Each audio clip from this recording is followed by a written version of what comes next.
Okay, we have game 3 action here, and looking at this board, there were a lot of powerful cards. This Scrying Pool, immense card draw, this Ghost Ship, extremely oppressive if you get hit with that on consecutive turns. There's Bridge, which is always great, and there's plus actions for the Bridge as well. Hermit is good, and in the face of Bridge, Hermit gets a lot better. As does Inheritance. You can inherit more expensive things. Border villages would be an excellent target for your estates, I believe. And so seeing my 5-2 here, I was extremely happy. I can open one of the attacks, Ghost Ship or Jester. And there's a 2-cost, there are two 2-costs on the board, Courtyard and Native Village. So I was happy with the 5-2 here. The choice is between the Jester and the Ghost Ship. I opt for the Ghost Ship over the Jester because the Jester is not going to copy good things. It'll just give my opponent coppers, for example, and I mean that's okay to junk my opponent, but I would rather Jester gain good things rather than give out bad things. So I opt for the Ghost Ship, the oppressive Ghost Ship, hoping that it would slow my opponent down enough to give me a lead in development here. Now what you want to do in this deck is ultimately play a lot of bridges. As many bridges as you can play them, and that gives you a lot of flexibility, and you have the plus actions to do it. It's cheap out, but cheap. What the cheapest village in the game, and then the most expensive village in the game on the board? Native and Border Village. So on 2 here, for some reason, I thought it was a good idea to open with a Courtyard, because in my head, I've seen Courtyard get people to 6 on turn 3. Maybe Courtyard will do that for me as well. Yeah, but that happens when you open Courtyard Silver, not when you open Courtyard Ghost Ship, right? So I opened with the Courtyard in the false hope that I would get to 6 and buy a Border Village somewhat quickly, and it would be great. You'll see how that works out. My opponent goes for the Hermit and the Potion opening. Perfectly reasonable. The Scrying Pool is going to be tremendous on this board. You need it to draw up all your bridges. There's no other source of draw that is as strong as Scrying Pool. It's like literally indefinite. As many actions as you have is as many actions as it'll draw. So on 3 here, I consider Plan or Hermit. I opt for the Hermit. Now I know I have 3 terminals in my deck here. I know I have 3 terminals in my deck, but I'm thinking, well, I'll see the Hermit, and I'll gain a Native Village off of it, and that'll solve my terminal problem. There's no need to worry about that. So I pick up the Hermit and hope to pick up a Native Village very, very soon, because 3 terminals in a deck of what, 13 cards? Yeah, it's a bit much. So 4 here, no thinking really, just pick up the Potion. Scrying Pool is too powerful to ignore on this board here. And I have triple terminal collision. So had I opened with a Native Village, you already see how my life would have been a lot better. I'd have been able to set aside here and play my 2 terminals, Ghost Ship and Hermit, but instead I open with the Courtyard and it causes a lot of problems for me here, and I have a choice between these 3 terminals of what to play. On 3, my opponent gets a plan, puts it on the Scrying Pool. This is something I've done before, and it seems good. You can buy Scrying Pool and improve your deck for the Scrying Pool at the same time. Scrying Pool doesn't like those estates and those coppers around, so seems like a good place to put your plan token, and you obviously want as many Scrying Pools as you could get.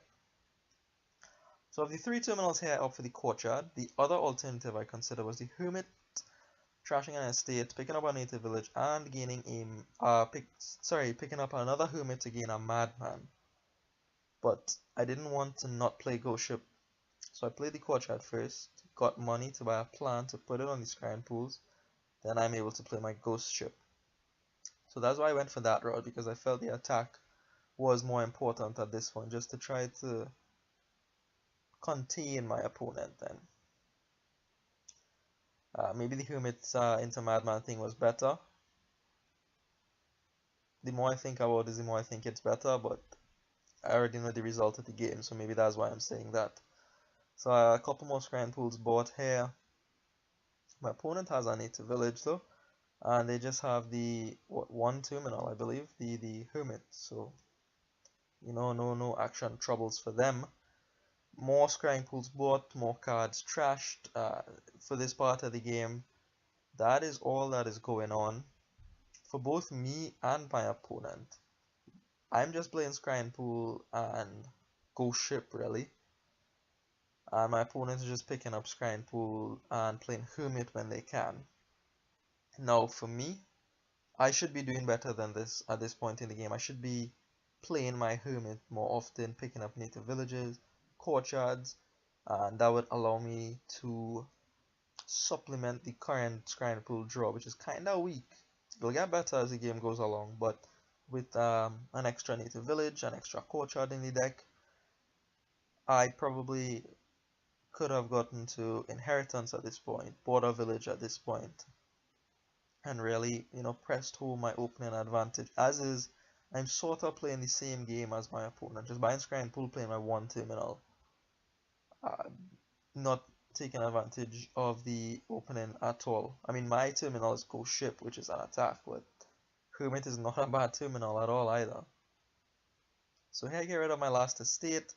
My opponent skips their turn here, so I can only assume they stuck a couple good cards back on top of the deck. So this is what I want the Ghost Ship to do, force some turns to be skipped or not very strong at all.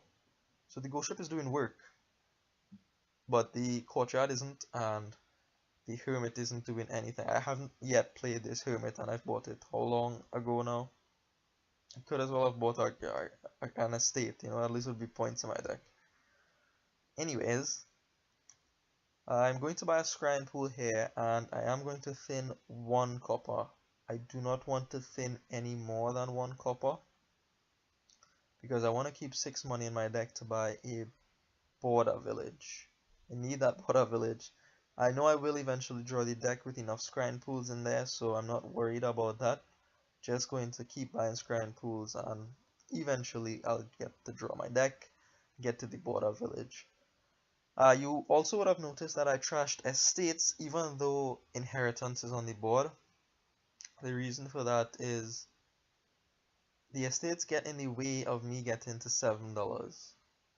So if I can clear the estates out first, get to 7, buy the inheritance, and then regain the estates, I believe that route is faster for getting to inheritance and making use of it, rather than keeping the estates in my deck and trying to get inheritance that way.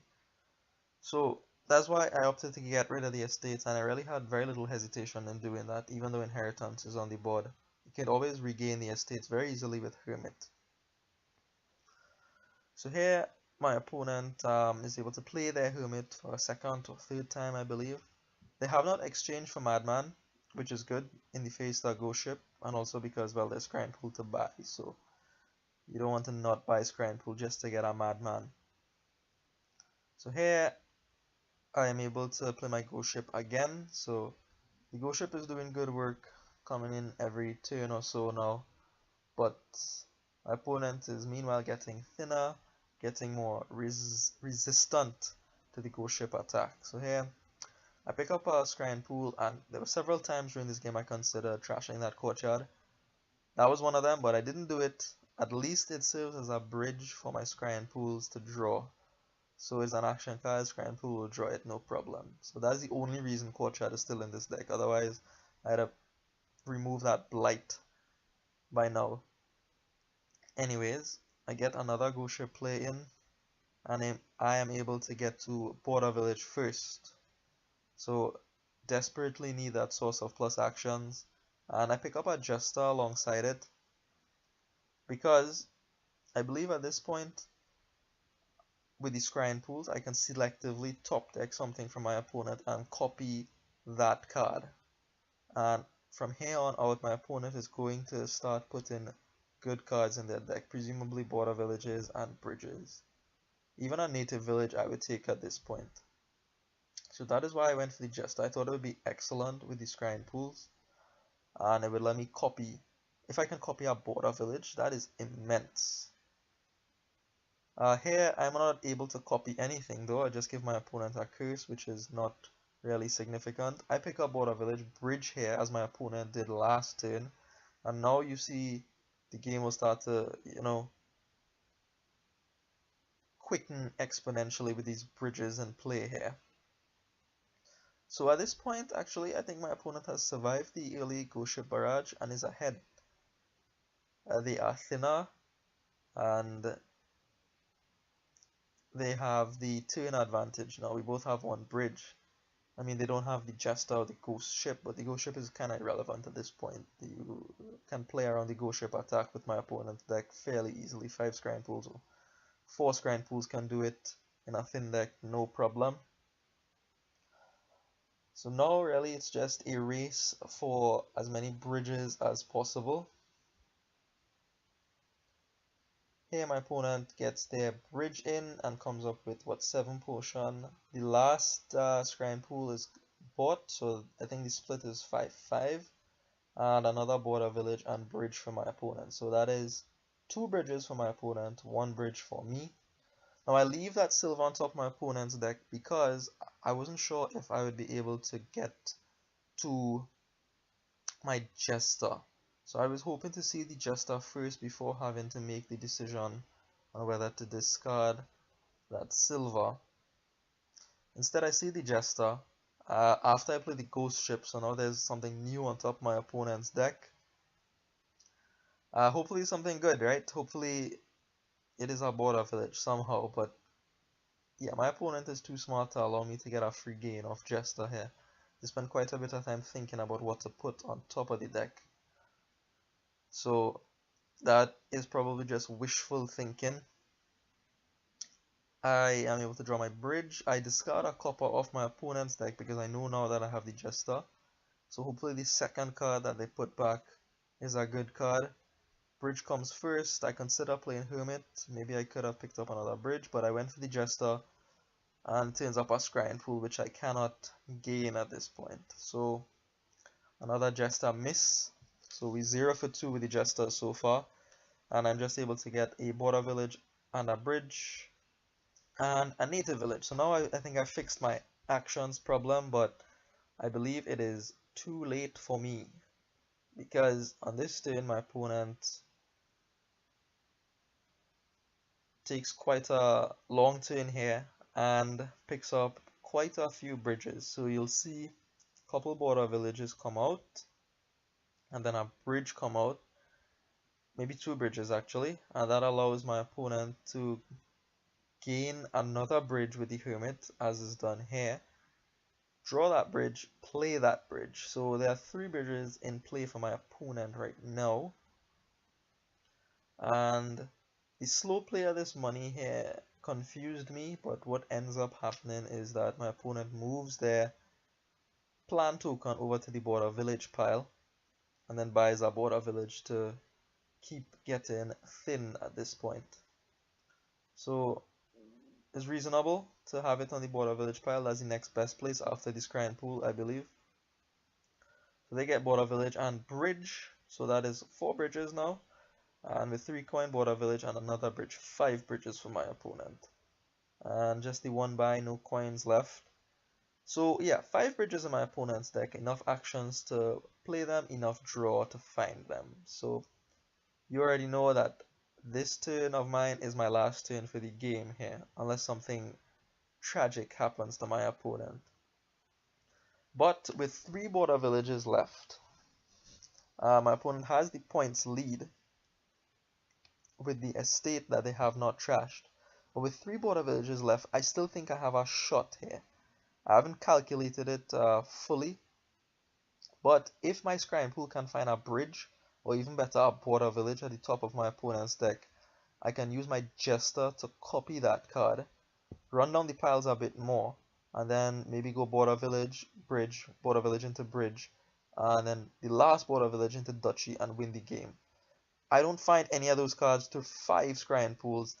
Even the 6th card of the Jester is not able to provide me with anything like that. So here, if you pause the video, you can probably check to see if I had the win, if I was able to get a border village or a bridge there. As is, I just play the ghost ship and hope that hurts him enough to give me another shot at winning. Use the hermit to pick up a duchy. Just going for points here to attempt to shield a pile out, but if my opponent gets everything in play, this is not going to matter one bit. And the first grand pool reveals like a bunch of border villages and bridges, so yeah. That is going to be the end of the game here. Game 3 goes to my opponent, but yeah, if anything, this game was instructive on how a lack of plus actions can hurt you. So thanks for watching, and I hope to see you in the remaining 3 games of this match. You can watch the nice pile out here. It's obviously on, I think, border villages, bridges, and just getting enough points. Okay, thank you for watching again, and see you.